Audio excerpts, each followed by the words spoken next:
Morning all of you, how are you all? Today I am going to start next video of chapter 6 of class 8. तो last class में हम लोगों ने क्या पढ़ा था? Recycling of paper and reforestation के बारे में पढ़ा था. अब नेक्स्ट हम लोग को पढ़ना है फ्लोरा एंड फौना. तो ये टर्म आखिर क्या है, फ्लोरा एंड फौना? तो फ्लोरा टर्म यूज़ किया जाता है अलग अलग प्लांट्स के लिए जो एक पर्टिकुलर एरिया में ग्रो कर रहे हैं, यानी वहाँ पे उनका ग्रोथ हो रहा है, बढ़ रहा है वो.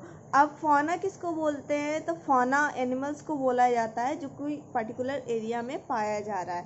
तो यहाँ वही चीज़ लिखा है, द टर्म, जो वर्ड है term flora is use to indicate, यानी दर्शाता है ये क्या, डिफरेंट प्लांट्स, अलग अलग तरीके के plants growing in a particular area, किसी पर्टिकुलर एरिया में ग्रो कर रहे हैं. एनिमल्स, जो टर्म है आपका फौना, वो किसके लिए यूज़ किया है? एनिमल्स के लिए, found in that area from fauna. ठीक है, तो ये जहाँ फौना पाया जा रहा है और फ्लोरा पाया जा रहा है. ठीक है, तो फ्लोरा आप ऐसे फ्लोरल से भी याद कर सकते हो. फ्लोरा क्या होता है? प्लांट नहीं, फ्लावर. जैसे फ्लोरल आप बोलते हो तो क्या समझ में आता है कि वो फ्लावर के बारे में बात हो रहा है. तो सेम टू सेम, बस याद रखने के लिए, ऐसा कुछ नहीं है कि कनेक्शन है, आप बस याद रख सकते हो इससे.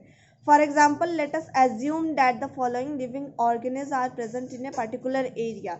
मतलब एग्जाम्पल ले रहे हैं कि आप एज्यूम कीजिए, मान लीजिए कि कुछ पर्टिकुलर एरिया में मैंगो का पेड़ है, जामुन है, सनफ्लावर है, पी है, काऊ, एलिफेंट, डॉग, क्रो है, बुल.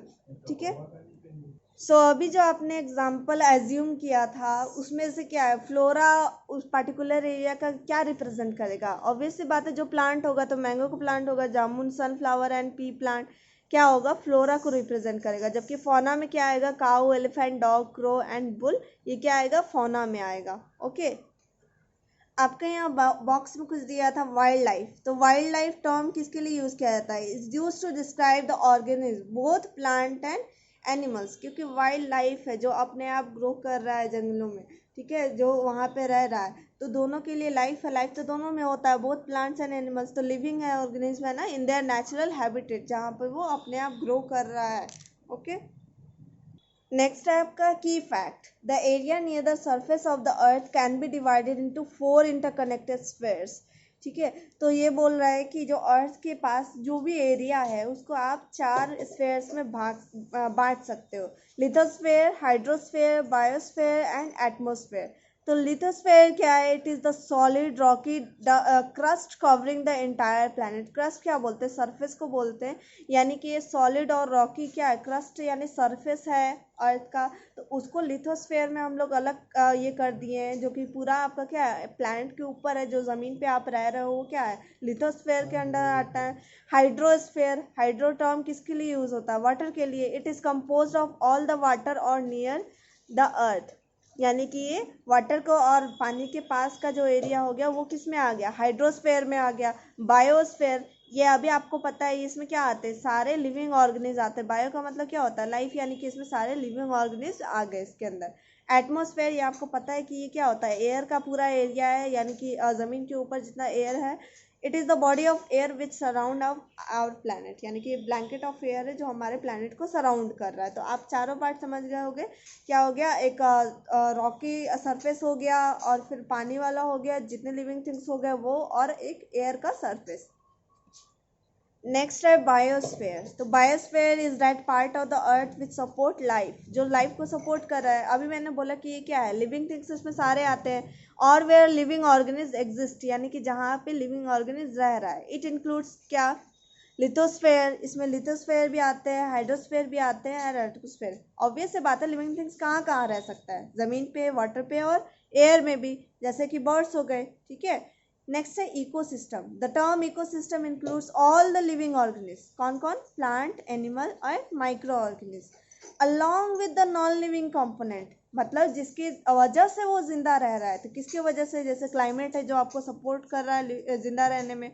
सॉइल, इसके बिना तो प्लांट जिंदा नहीं रह सकता, ग्रो नहीं कर सकता. कार्बन डाइऑक्साइड फोटोसिंथेसिस के लिए बहुत ज़रूरी है. Oxygen, nitrogen, etc. of an area. तो ऑब्वियस है बात, ऑक्सीजन नाइट्रोजन की जगह आप एयर भी लिख सकते हो. तो ये क्या हो गया, ये सब चीज़ें नॉन लिविंग पार्ट और बोथ लिविंग पार्ट दोनों किस में आ गए, इको सिस्टम में. ठीक है, यानी ऑल द लिविंग ऑर्गेनिज्म हो गए, और उसके साथ साथ नॉन लिविंग पार्ट भी किस में आ गए, इको सिस्टम में. बायोस्फेयर में क्या आते हैं, लिविंग ऑर्गेनिज्म. ओके, बस इतना ही. नेक्स्ट क्या है, एंडेमिक स्पीसीज। सो एंडेमिक स्पीसीज किसे बोलते हैं? तो species of plant and animal, species यानी प्रजाति, ठीक है। तो प्लांट और एनिमल का वैसा प्रजाति which are found exclusively in a particular geographical area and nowhere else in the world are called endemic species. यानी कि वैसा प्रजाति प्लांट और एनिमल का जो एक ही जगह पे पाया जा रहा है और काफ़ी ज़्यादा मात्रा में पाया जा रहा है और कहीं दुनिया में नहीं पाया जा रहा है, वैसा प्रजाति को क्या बोलते हैं? एंडेमिक स्पीसीज, ठीक है। तो nowhere else in the world यानी कहीं और जगह नहीं पाया जा रहा, सिर्फ एक पार्टिकुलर जियोग्राफिकल यानी कि ज़मीन पे ही पाया जा रहा है किसी पार्टिकुलर जगह पे, तो उसको क्या बोलेंगे? ऐसा प्रजाति को एंडेमिक स्पीसीज बोले जाएगा। Giant Panda is an endemic animal found in the mountains of south east China. South east China में मतलब ये बता रहे कि ऐसे कौन कौन से एंडेमिक प्रजाति हैं, एंडेमिक स्पीसीज है। तो फॉर एग्जांपल क्या हो गया? जायंट पांडा जो कहाँ पाया जा रहा है? साउथ ईस्ट चाइना, और कहीं नहीं पाया जाएगा। ओके, नेक्स्ट है इन इंडिया एशियाटिक लायन कहाँ पाया जा रहा है? Gir national park Gujarat, Nilgiri tahr in Nilgiri hills and lion tailed macaque in south west India, ठीक है। तो ये आपका ये मकाका क्या होता है? मंकी को बोला जाता है। एशियाटिक लायन आपको दिख रहा होगा, और ये क्या है? जायंट पांडा, ये भी आपको दिख रहा होगा, सबका डायग्राम बगल में बना हुआ है। सो ये क्या है? आपका एंडेमिक स्पीसीज का कुछ एग्जाम्पल है ये तीनों। नेक्स्ट है factor which lead to formation of endemic species, यानी ऐसा क्या कारण है जिससे एंडेमिक स्पीसीज बन रहा है, ऐसा प्रजाति बन रहा है जो उसी जगह पाया जाएगा और कहीं नहीं पाया जाएगा।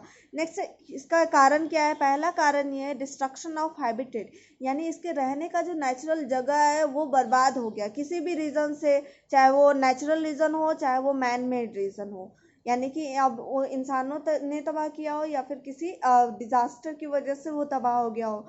नेक्स्ट है increasing population of the species and introduction of new species which compete with the endemic species, यानी कि ये बोल रहा है कि increasing population of the species, किसी और प्रजाति का ये संख्या बढ़ गया काफ़ी ज़्यादा, उससे क्या होगा?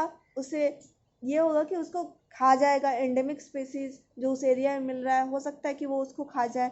नेक्स्ट क्या है? इंट्रोडक्शन ऑफ न्यू स्पीसीज, या फिर ऐसा हो सकता है कि एंडेमिक स्पीसीज के साथ साथ एक नए तरीके का स्पीसीज भी ग्रो कर रहा है जिसका खाना वही है, यानी मान लिया जाए जो ये मंकी है इसके साथ साथ ये क्या है? एंडेमिक स्पीसीज अभी तो आपने पढ़ा, इसके साथ साथ एक ऐसा प्रजाति आ जाए जो जिसका खाना भी वही है जो ये खा रहा है, तो इसको क्या होगा? खाने का दिक्कत हो जाएगा, जिसकी वजह से इसकी संख्या क्या होगी?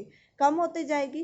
तो ये रीज़न है, ठीक है, कि एंडेमिक स्पीसीज क्यों बना। तो ये कुछ ही पार्टिकुलर एरिया में पाए जाने का ये रीज़न बता रहा है। क्लाइमेटिक चेंजेस, ऑब्वियस सी बात है, क्लाइमेटिक चेंज हो सकता है कि इसको सूट ना करे, ये उसी जगह उसी एरिया में जहाँ वो रह रहा है उसको उसी तरीके का क्लाइमेटिक कंडीशन सूट करता है, कहीं और जगह जाएगा तो वो जिंदा नहीं रह पाए। तो ये भी एक ये भी एक रीज़न हो सकता है किसका? फॉर्मेशन ऑफ एंडेमिक स्पीसीज का, ठीक है।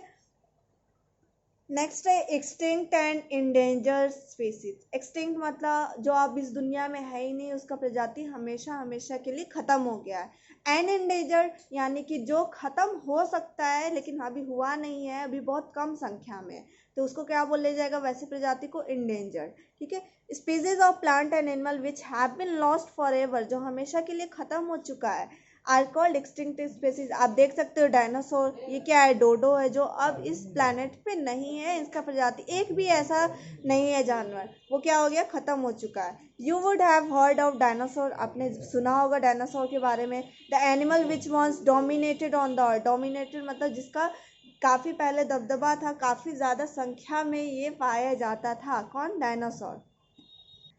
But dinosaur become extinct as they could not adapt to the climatic changes, यानी कि वो अपने आप को ढाल नहीं सका, क्लाइमेट बदला लेकिन वो अपने आप को उस हिसाब से बदल नहीं सका, इसलिए क्या हुआ? वो मर गया। सो डायनासोर क्या हो गया? एक्सटिंक्ट हो गया। क्यों? क्योंकि यहाँ का क्लाइमेटिक जो चेंज हुआ, मौसम जो बदला, उसके हिसाब से वो खुद बदल नहीं पाया, ठीक है। नेक्स्ट है बर्ड, डोडो, चिड़िया है ये, आप देख सकते हो ये क्या है, become extinct due to excessive hunting by humans, यानी कि इसका शिकार इतना ज़्यादा हुआ, इसका इतना ज़्यादा लोग शिकार करने लगे कि ये पूरी तरीके से ख़त्म हो गया। नेक्स्ट है amongst plants Nilgiri holly and cry pansy have become extinct, ये नाम है, ठीक है, पेड़ों का नाम है जो अब एक्सटिंक्ट हो चुके हैं, जो अब इस दुनिया में नहीं है। नेक्स्ट है species which are at high risk of becoming extinct, यानी कि इसको सबसे ज़्यादा खतरा है कि ये आने वाला टाइम में ये ख़त्म हो जाएंगे, उसको क्या बोला जाता है, endanger species. Such species are not likely to survive if the causal factor continue to operate, यानी कि ऐसा स्पीसीज अगर जिंदा नहीं रह पाएंगे अगर जो कॉजल फैक्टर जो इसके ख़त्म होने का कारण है, चाहे वो हैबिटेट डिस्ट्रक्शन हो या फिर मौसम में चेंज हो रहा हो, तो कोई भी रीज़न हो अगर वो लगातार होते रह रहा है तो ये जल्दी ही ख़त्म हो जाएंगे, ठीक है। फॉर एग्जाम्पल क्या है, इंडेंजर्ड एनिमल्स और इंडियन राइनोसोरस, राइनोसोरस आप जानते हो गेंडा को बोला जाता है, इंडियन राइनोसोरस, एशियाटिक लायन अभी आपको दिखाया था, यहाँ डायग्राम था, क्रोकोडाइल हो गया, ब्लू व्हेल हो गया, ये सब क्या है, इंडेंजर्ड स्पीसीज है, यहाँ दोनों का डायग्राम दिया हुआ है, ठीक है। नेक्स्ट है रेड डेटा बुक, तो red data book is a source book which give a record of all the endangered animal and plant, ये क्या करती है, रिकॉर्ड, यानी कि ये बताती है कि कौन सा एनिमल इंडेंजर्ड है, प्लांट या एनिमल कौन कौन सा इंडेंजर्ड है, यानी जिसको खतरा है कि वो आगे जाके वो खत्म हो जाएगा। This is published by the international union for conservation of nature and natural resources, IUCN, यानी कि ये एक संस्था है जो ये पब्लिश करती है कि कौन सा एनिमल और प्लांट इंडेंजर्ड है, now known as the world conservation union, WCU, ठीक है। द मेन एम, उद्देश्य क्या है, IUCN is to focus and attention of conservationist toward species that are endangered and are at the high risk of extinction, यानी कि इसका काम क्या है, IUCN का मेन काम क्या है कि इसको फोकस दिलवाना, कंजर्वेशनिस्ट यानी कि जो कंजर्वेशन पे ध्यान देते हैं, जिनको लगता है कि वो उसकी तरफ काम करते हैं, वैसे प्लांट और एनिमल को बचाने का काम करते हैं, तो उसको क्या बोला जाएगा, कंजर्वेशनिस्ट। तो उनको ये बताना, उनको ये ध्यान दिलाना कि हाँ ये स्पेसीज क्या है, अभी इंडेंजर्ड है, तो उनको ये बचाएंगे, ठीक है। तो जो हाई रिस्क है एक्सटिंक्शन के, जो ख़त्म होने वाले हैं, उन पे ध्यान देना चाहिए, तो उसके बारे में ये काम करते हैं कंजर्वेशनिस्ट। तो फिलहाल के लिए इतना ही, नेक्स्ट वीडियो में हम लोग पढ़ेंगे प्रोटेक्टेड एरियाज़ के बारे में, ओके।